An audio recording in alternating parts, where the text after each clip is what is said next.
मासा मुरल्यानंतर असा हे रवा फ्राय करून घ्यायचा आपण।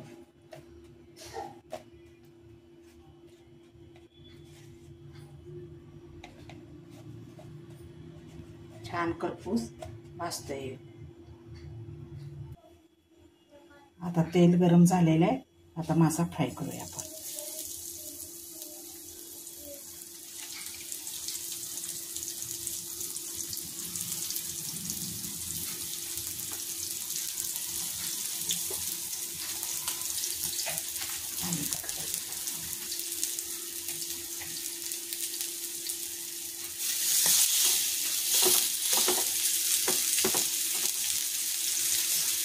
सुरमई मासा आहे ते फ्राय करून घेऊया आता आपण। सुरमई तयार झालेला आहे, तुम्ही करून पहा, कमेंट करा, लाईक करा।